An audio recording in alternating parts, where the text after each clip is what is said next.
নমস্কার বন্ধুরা, care kitchen স্কুলে সবাইকে স্বাগত। আজকে আমি রান্না করব ধোকার মালাইকারি। ধোকার মালাইকারি করতে আমার লাগছে এই কালকে রাত্রিবেলা ছোলার ডাল, 250 গ্রাম ছোলার ডাল নিয়ে ভিজিয়ে রেখেছি। তারপরে মশলার মধ্যে লাগছে, আমি এই পেস্ট করবার জন্য দিয়েছি মৌরি 1 চামচ চা চামচের, আর 2 চামচ চা চামচের জিরে দিয়েছি। আর দেবো এখানে আমি রসুন আর আদা পরিমাণ মতো, যে যত ডাল করবেন সেরকম অনুপাতে দেবেন। আমি রসুন আদা দিয়েছি। আর আমি একটুখানি দেবো ধনে পাতা কুচিয়ে লাস্টে মালাইকারিতে। আর মালাইকারির জন্য আমার লাগছে নারকোল, আমন্ড, কাজু বাদাম, পোস্ত আর মিষ্টি দই নেবো। আমি টক দই নিইনি, মিষ্টি দই নিচ্ছি, কারণ আমি আর এখানে চিনি ব্যবহার করব না, সেই জন্য মালাইকারির জন্য আমি এইটা ব্যবহার করছি। আমি এই 200 গ্রাম মিষ্টি দই রেখেছি, কিন্তু আমার এতটা লাগবে না, যতখানি লাগবে আমি ততখানি নিয়ে নেব। এবারে আমি মশলাটা এতে লাস্টে দেবো, ফোড়নের জন্য দেবো একটুখানি দালচিনি, একটা লবঙ্গ আর একটা আপনার এলাচ, 3টে দেবো। আর লাস্টে নামাবার আগে একটু কাজু বাদাম একটুখানি কিশমিশ দিয়ে দেবো। এতেই আমার মালাইকারি হয়ে যাবে। আমি ছোলার ডালটা বেটে নিয়ে ফিরে এসেছি। এর মধ্যে আমি দিচ্ছি, এই ছোলার ডালে দিতে হবে ধোকার বড়াগুলো তৈরি করতে গেলে পরিমাণ মতো নুন দেবেন। যে যেরকম ডাল নেবেন সেরকম নুন দেবেন। পরিমাণ মতো নুন দিলাম। তারপরে আমি এখানে পেস্টে দিয়েছিলাম বলেছি মৌরি, জিরে, আদা, রসুন। এতে আমি এই পেস্টটা পরিমাণ মতো একটু দিয়ে দিলাম, পরিমাণ মতো দিয়ে দিয়েছি। এবারে সামান্য পরিমাণ একটু লঙ্কা দিলাম। এই লঙ্কাগুলোকে আমি একটু ভেজে গুঁড়িয়ে রেখেছিলাম। একটু সামান্য পরিমাণ লঙ্কা দিয়ে দিলাম। দিয়ে পেস্টটাকে এবারে আমি একটুখানি ফেটিয়ে নেব এই চামচের সাহায্যে। বেশি ফেটাতে হবে না, একটু ফেটিয়ে নেবো। আর এই ডালটাকে খুব মিহি করে বাটতে হবে, নাহলে বড়াগুলো খুব একটা ভালো হবে না। এইভাবে আমি কিছুটা ফেটিয়ে নিলাম। নিয়ে এতে একটু চিনি দিতে হবে। চিনি না দিলে ধোকার বড়াগুলো ভালো খেতে হবে না। চিনির পরিমাণ আমি কিছুটা চিনি দিয়ে দিলাম।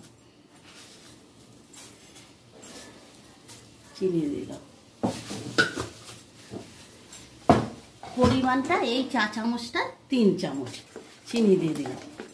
দিয়ে এখন আমার এবারে কড়াটা গরম হয়ে গেছে। গরম হয়ে যাতে এতে একটুখানি সামান্য পরিমাণ তেল দিলাম, খুব বেশি নয়, কারণ এটাগুলো ভাজা হবে তো, তেল অত পরিমাণ দিতে হবে না। একটু তেল দিয়ে দিলাম। দিয়ে এখন গ্যাসটাকে আমি একেবারে সিমে দিয়েছি। গরম হয়ে গেছে, তখন আমি এই যে ধোকার ব্যাটারটাকে ঢেলে দিচ্ছি। আমি পুরো পরিমাণ এইভাবে ঢেলে দিলাম। ঢেলে দিয়ে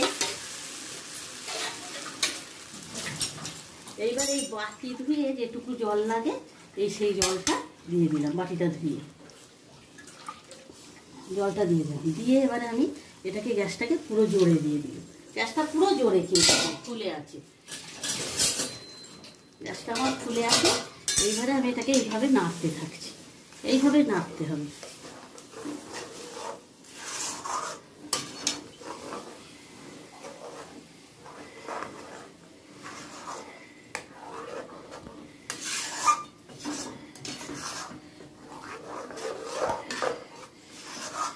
এখন আমি এটাকে মিনিট 10 এইভাবে নাড়বো। নেড়ে নেড়ে জলটাকে শুকিয়ে এনে নিয়ে ফিরে আসছি।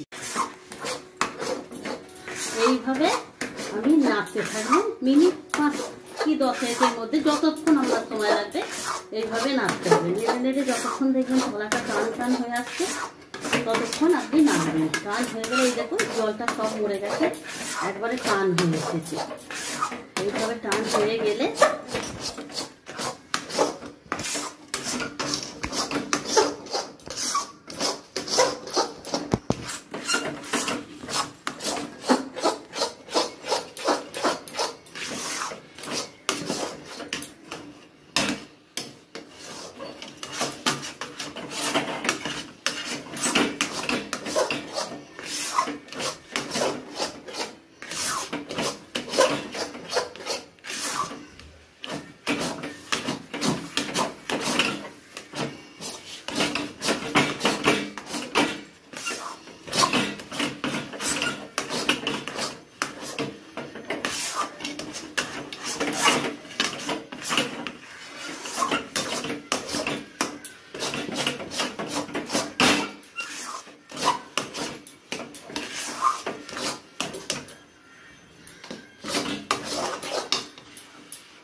এইভাবে এটা একেবারে আমার হয়ে গেছে। এইবারে আমি এটা নামিয়ে দেবো। একেবারে গ্যাসটাকে অফ করে দিলাম। গ্যাসটা অফ করে দিয়ে এইভাবে এবার একটা বড় থালা নেবেন। বড় থালা একটু তেল মাখাবেন, অল্প পরিমাণ তেল মাখিয়ে তেলটাকে এরকম করে থালায় পুরো মাখিয়ে নেবেন।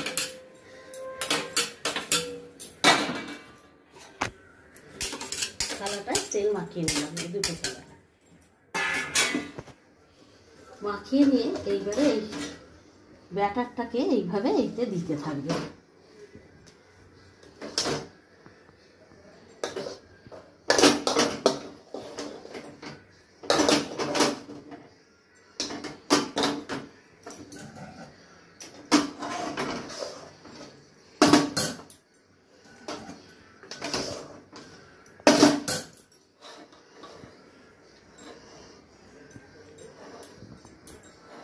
দিয়ে এইভাবে চাড়িয়ে দিতে হবে।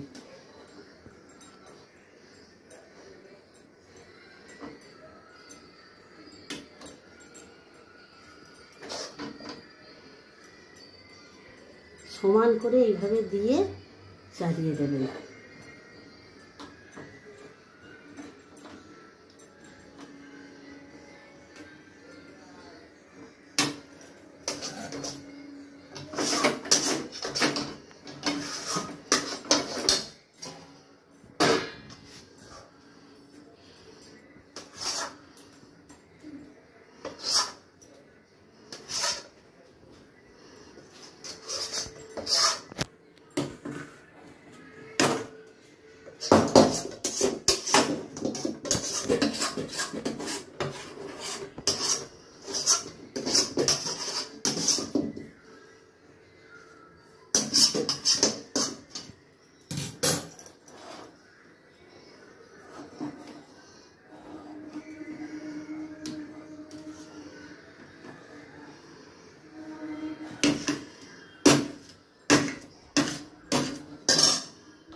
এইবারে হাতের সাহায্যে এরকম একটু তেল নিয়ে এইভাবে সমান করে দেবেন। দেখুন এইভাবে একবারে সমান করতে হবে।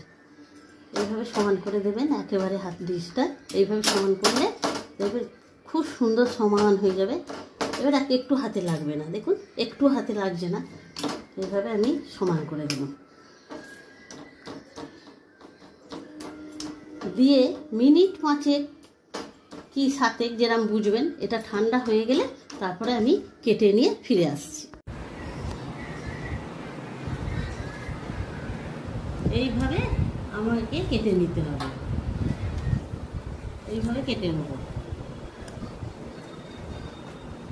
এই দেখুন এইভাবে দাগ দিয়ে এইভাবে আগে কেটে নেব। আমি পুরো এটা ঠান্ডা না হলে কাটবেন না, আমি পুরো এটা এরকমভাবে তেল দিয়ে এটা সমান করেছি। এইভাবে আপনারা সমান করে এইভাবে যেরকম করে কাটছি এইভাবে বরফিগুলো কেটে নেবেন। নিয়ে তারপরে থালার দিয়ে এদিক দিকে আবার এইভাবে কাটবেন। কেটে তারপরে বরফিগুলো তুলে ঠান্ডা হলে তবে কাটবেন, না হলে কিন্তু কাটবেন না। ঠান্ডা হলে না কাটলে তাহলে এগুলো ঘেটে যাওয়ার চান্স আছে। এই দেখুন পুরো উঠে যাচ্ছে, দেখতে পাচ্ছেন এগুলো ধারে। এই দেখুন পুরো এরম উঠে যাবে। আপনার এরম উঠে গেলে আপনারা তারপরে আস্তে আস্তে করে ভেজে নেবেন। দাঁড়ান দেখাচ্ছি। এই দেখুন এটা বরফিটা আটকে গেছে। এই দেখুন এইরকম পুরো এইরকম বরফি উঠে যাবে। এইভাবে এরম করে তুলে নেবেন। এরকম একটা ছুরির সাহায্যে কেটে এইভাবে দেখুন, এইভাবে তুলে দেবেন। এইগুলো সবভাবে এইভাবে আস্তে আস্তে তুলে ভেজে নিয়ে আমি মালাইকারি তৈরি করব কিভাবে দেখাচ্ছি। কড়াই বেশ কিছুটা পরিমাণ তেল দিতে হবে এগুলোকে ভাজার জন্য। বেশ কিছুটা পরিমাণ তেল দিল। কিন্তু একটা কথা বন্ধুরা, এই বড়াগুলো খুব মোটা করবেন না। মোটা করলে কিন্তু করকরে ভাজা হবে না। ওই জন্যে এগুলো এরকম পাতলা করে করবেন, করকরে ভাজা হবে। আমি এই তেলটা গরম করেছি, করে ভেজে ফিরে আসছি। আর ননস্টিকে করলে অনেকগুলো একসঙ্গে দেয়া যাবে। ওই জন্য ননস্টিকে আমি এগুলোকে এই দেখুন একেবারে শক্ত হয়ে গেছে, দেখতে পাচ্ছেন একটু কিচ্ছু নেই। এইভাবে আপনারা করবেন, করে খেয়ে দেখবেন দারুণ সুন্দর। আর বেশ কিছুটা পরিমাণ তেল দিতে হবে। আর এরা পাতলা করে কাটবেন, তাহলে দেখবেন করকরে ভাজাটা হবে। এই জন্য একটুখানি খোলায় কিছুটা পরিমাণ তেল দিচ্ছি। তেল দিয়ে এইবারে এতে ফোড়নে দিচ্ছি আমি একটা দারচিনি, একটা লবঙ্গ আর একটা এলাচ ফাটিয়ে দিয়ে দিলাম। দিয়ে দুটো তেজপাতা দিচ্ছি। এই তেজপাতা দুটো আমি ধুয়ে ন্যাকড়া ভালো করে মুছে রেখেছি। দুটো তেজপাতা দিলাম, দিয়ে একটুখানি সেন্ট উঠে যাবে ফোড়নে, তখনই আমি এই পেস্টটা দিয়ে দিলাম।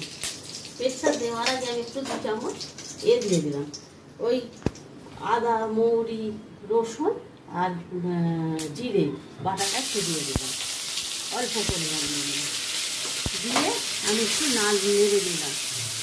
নেড়ে নিয়ে সবগুলো একটু মশলাগুলো একটুখানি সামান্য নেড়ে নিয়ে তারপরে আমি এতে দিয়েছি নারকোল, পোস্ত, আমন্ড আর কাজু বাদাম দিয়ে এটা যে পেস্ট করেছিলাম সেটাকে দিয়ে দিলাম। দিয়ে এবারে নাড়তে থাকলাম। আর এতে বন্ধুরা বলতে ভুলে গেছি, এতে একটা কাঁচা লঙ্কা দিয়েছিলাম। আপনারা যে যার মতো ঝাল খাবে সেরকম দিয়ে দেবেন। এইবারে এটা বাটিটা ধুয়ে এইটুকু জল আমি দিয়ে দিলাম। দিয়ে এবার আমি নাড়তে থাকলাম।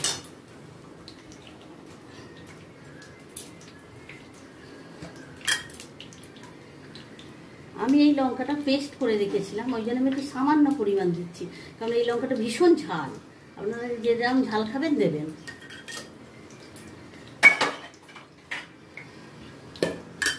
আর হলুদটাও দিচ্ছি সামান্য পরিমাণ, বেশি হলুদ দেবো না। আর একটু হলুদ দেবো, দিয়ে দিলাম।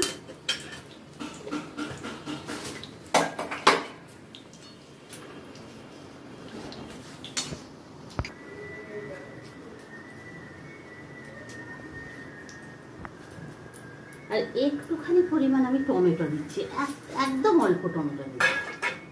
দিয়ে এটা নেড়ে নিল। এই মালাইকারিটা নেড়ে নিয়ে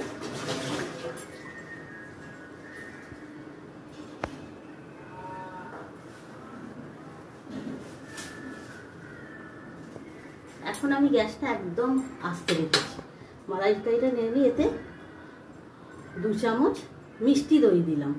আমি মিষ্টি একদম ভর্তি 2.5 চামচ মিষ্টি দই দিলাম। আমি এটা দেওয়ার কারণ, এতে কিন্তু আমি কোনো মিষ্টি ব্যবহার করব না।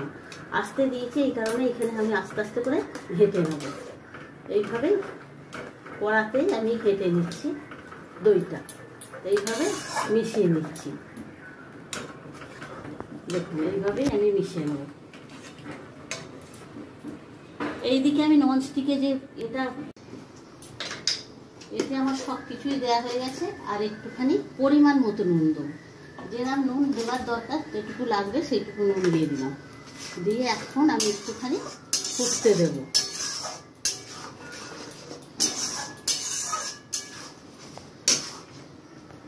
এইবার ধোকাগুলো আমি তেলে ছেড়ে দিলাম, এইভাবে ছেড়ে দিলাম। এই দেখুন একবারে ছেড়ে দিলে ধোকাগুলো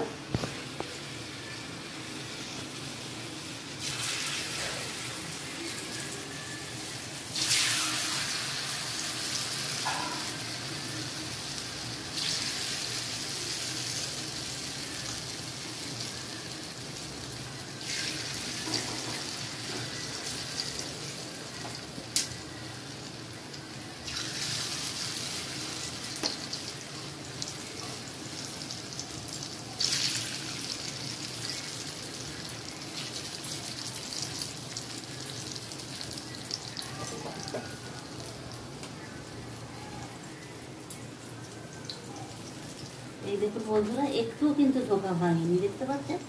এইভাবে করবেন, এক ফোঁটাও ধোকা ভাঙবে না। আর ভীষণ ভীষণ সুন্দর খেতে হবে।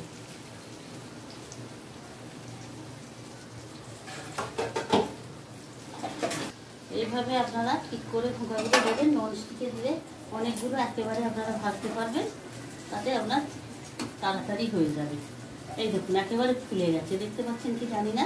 এই দেখতে পাচ্ছেন ধোকাগুলো একেবারে ফুলে গেছে, মাঝখান থেকে দেখুন লুচির মতো ফুলে গেছে। এরকম এখন কিন্তু আমার গ্যাসটা একেবারে ফুলে দেওয়া আছে, কারণ আমি ফুলে দিয়েছি এই কারণেই, আমি তো একেবারে পাতলা পাতলা করে করেছি, এতে তাড়াতাড়ি একেবারে ডুবো তেলে মোটামুটি ভাজছি, তাড়াতাড়ি ভাজা হয়ে যাবে। দেখুন এইভাবে করতে থাকবেন। এই দেখুন সবগুলো ফুলে গেছে, এই দেখুন এগুলো এরম করে করলে খেতে ভীষণ ভীষণ ভীষণ সুন্দর হবে। আর আপনারা আজকে দেখুন একটাও ভাঙছে না, কীভাবে কেটে চলে আসছে দেখুন, এইভাবে দেখুন এইভাবে সব চলে আসছে, সমস্ত কিছু চলে আসছে দেখুন। এই দেখুন আপনারা হাতে করে আপনিই তুলে নিতে পারবেন। এই দেখুন এইভাবে করবেন। এই দেখুন আমি কিন্তু খুব একটা টাইট নাবাইনি, পাতলাই নাববিছি দেখুন। এই দেখুন একটা থেকে একটা আস্তে আস্তে চলে আসছে, দেখতে পাচ্ছেন কীভাবে চলে আসছে, কোনো অসুবিধা হবে না আপনাদের। এইভাবে ধোঁকা করবেন এবং নরম তুলতুল করছে, দেখতে পাচ্ছেন একবারে নরম তুলতুল করছে। এইভাবে করবেন, সব ধোঁকাগুলো এইভাবে উঠে যাবে। উঠে গেলে আপনারা এইভাবে করবেন, খেতে ভীষণ ভীষণ ভীষণ সুন্দর হবে এইভাবে করলেই। দেখুন এইবারে তেলে ভেজে নেবেন, এরকম একটা ছুরির সাহায্যে ভাজবেন। এই দেখুন ফুলে গেছে, দেখতে পাচ্ছেন কি জানি না, একেবারে ফুলে গেছে দেখুন, এরকম ফুলে গেছে। গ্যাস কিন্তু জোরে দেবেন, গ্যাসটা জোরে দিয়ে এইভাবে ভেজে নিচ্ছি। সব ফুলে গেছে, এইভাবে ভেজে নিই। আর নরম তুলে হবে একেবারে খেতে আপনার। এইভাবে ফেটিয়ে এইভাবে সুন্দরভাবে করবেন, ধোকার মালাইকারিটা খুবই ভালো খেতে হবে।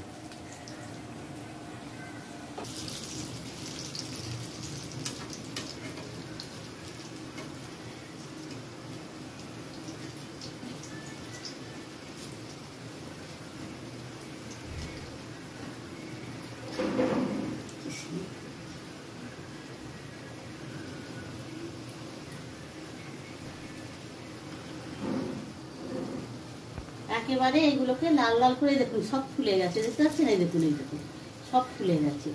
এইভাবে লাল লাল করে ভেজে আমি ফিরে আসছি।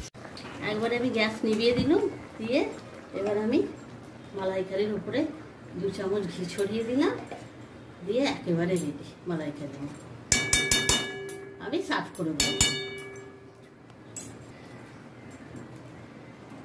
আমি এখানে ভাজা ধোঁকাগুলো সব দিয়ে দিয়েছি, দিয়ে কিছুক্ষণ ফুটিয়ে নিয়ে ফোটাচ্ছি। ফোটানোর সময় আমি কাজু কিশমিশগুলো দিয়ে দেবো, দিয়ে ফুটিয়ে আমি ঘি দিয়ে 2 চামচ ঘি দিয়েছি, দিয়ে কিশমিশ কাজু কিশমিশটা দিয়ে আমি ফুটিয়ে সার্ভ করে দেবো। এই মালাইকারিতে কিন্তু আমি বলতে একটা ভুলে গেছিলাম, একটু আমি কিন্তু লঙ্কা গুঁড়ো অ্যাড করেছি, কারণ এটা দেখতে ভালো লাগবার জন্য। আর আমি তো কাঁচা লঙ্কা দিয়ে একটু বেটে দিয়েছি, এই জন্য লঙ্কাটা এতে একটুখানি সামান্য পরিমাণে অ্যাড করেছি, শুকনো লঙ্কা। আমি সামান্য পরিমাণ এই মালাইকারিটাতে, ধোকার মালাইকারিটাতে লঙ্কা গুঁড়ো দিয়েছি, কভার করেছি, আর ধনে পাতা দিয়ে আমি গার্নিশ করে দিলাম, দিয়ে সার্ভ করে দিলাম। এই পথটি কমপ্লিট হয়ে গেছে। পথটি বাড়িতে সকলে ট্রাই করবেন, কেমন লাগলো আমাকে কমেন্ট করে জানাবেন। আমার চ্যানেলটি লাইক, শেয়ার, সাবস্ক্রাইব করে আমার সাথে থাকবেন। এতক্ষণ আমার সাথে থাকার জন্য সকলকে ধন্যবাদ। সকলে ভালো থাকবেন। দেখা হচ্ছে পরের ভিডিওতে নতুন একটি রেসিপি নিয়ে। নমস্কার।